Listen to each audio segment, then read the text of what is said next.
Totpuri arrived at the Dakshineswar temple garden toward the end of 1864.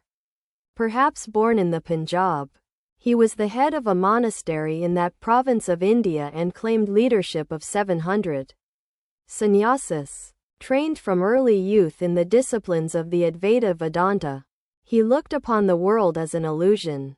The gods and goddesses of the dualistic worship were to him mere fantasies of the deluded mind. Prayers, ceremonies, rites, and rituals had nothing to do with true religion, and about these he was utterly indifferent. Exercising self-exertion and unshakable willpower, he had liberated himself from attachment to the sense objects of the relative universe. For 40 years he had practiced austere discipline on the bank of the sacred Narmada and had finally realized his identity with the Absolute. Thenceforward he roamed in the world as an unfettered soul, a lion free from the cage. Clad in a loin-cloth, he spent his days under the canopy of the sky alike in storm and sunshine. Feeding his body on the slender pittance of alms he had been visiting the estuary of the Ganges. On his return journey along the bank of the sacred river, led by the inscrutable divine will, he stopped at Dakshineswar, Totpuri, discovering at once that Sri Ramakrishna was prepared to be a student of Vedanta, asked to initiate him into its mysteries. With the permission of the Divine Mother, Sri Ramakrishna agreed to the proposal, but Totpuri explained that only a sannyasi could receive the teaching of Vedanta. Sri Ramakrishna agreed to renounce the world, but with the stipulation that the ceremony of his initiation into the monastic order be performed in secret, to spare the feelings of his old mother, who had been living with him at Dakshineswar. On the appointed day, in the small hours of the morning, a fire was lighted in the Panchavati.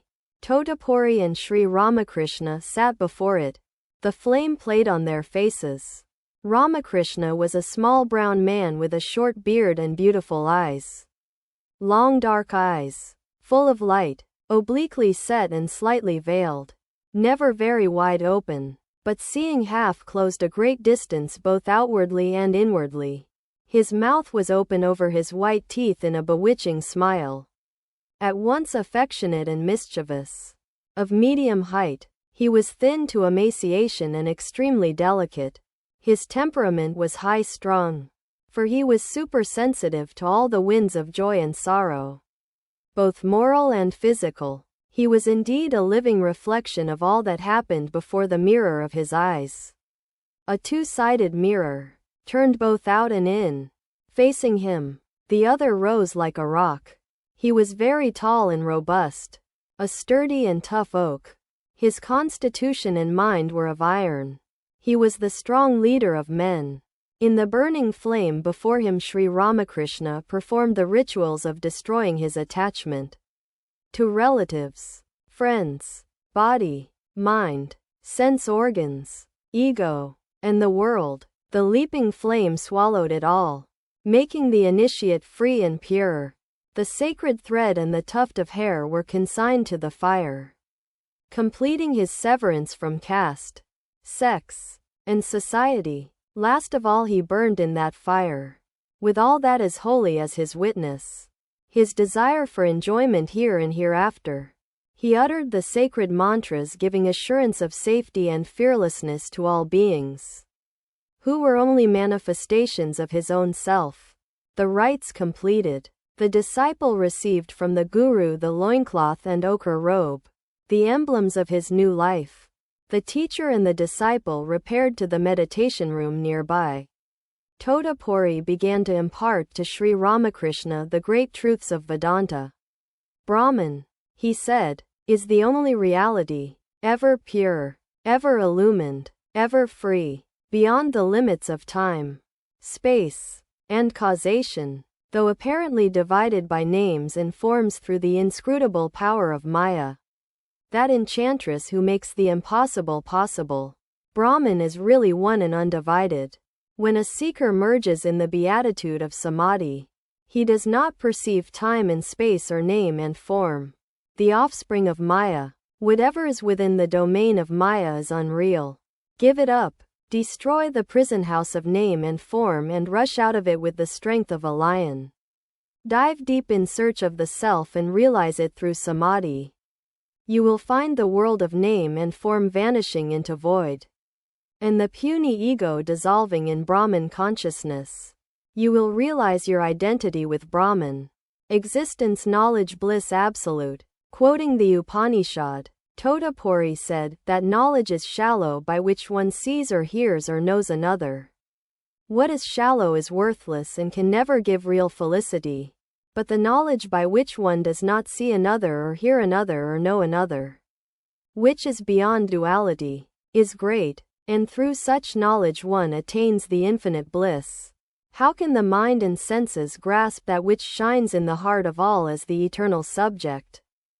Totpuri asked the disciple to withdraw his mind from all objects of relative world, including the gods and goddesses, and to concentrate on the absolute.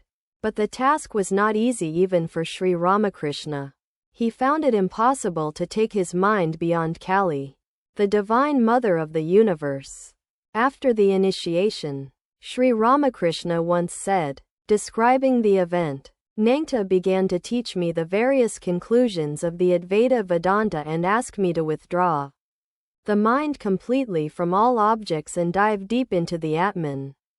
But in spite of all my attempts, I could not altogether cross the realm of name and form and bring my mind to the unconditioned state. I had no difficulty in taking the mind from all the objects of the world, but the radiant and too familiar figure of the blissful mother, the embodiment of the essence of pure consciousness, appeared before me as a living reality. Her bewitching smile prevented me from passing into the great beyond. Again and again I tried, but she stood in my way every time. In despair I said to Nangta, "It is hopeless. I cannot raise my mind to the unconditioned state and come face to face with Atman." He grew excited and sharply said, "What? You can't do it? But you have to." He cast his eyes around. Finding a piece of glass, he took it up and stuck it between my eyebrows. "Concentrate the mind on this point," he thundered. Then with stern determination I again sat to meditate. As soon as the gracious form of the Divine Mother appeared before me, I used my discrimination as a sword and with it clove her in two. The last barrier fell. My spirit at once soared beyond the relative plane and I lost myself in samadhi. Sri Ramakrishna remained completely absorbed in samadhi for 3 days. "Is it really true?" Totpuri cried out in astonishment. "Is it possible that he has attained in a single day what it took me 40 years of strenuous practice to achieve? Great God! It is nothing short of a miracle." With the help of Totpuri, Sri Ramakrishna's mind finally came down to the relative plane. Totpuri, a monk of the most orthodox type, never stayed at a place more than 3 days. But he remained at Dakshineswar 11 months. He too had something to learn. Totpuri had no idea of the struggles of ordinary men in the toils of passion and desire.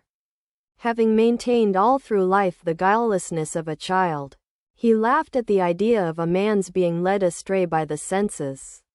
He was convinced that the world was Maya and had only to be denounced to vanish forever.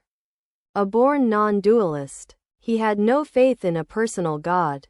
He did not believe in the terrible aspect of Kali, much less in her benign aspect. Music and the chanting of God's holy name were to him only so much nonsense. He ridiculed the spending of emotion on the worship of a personal God.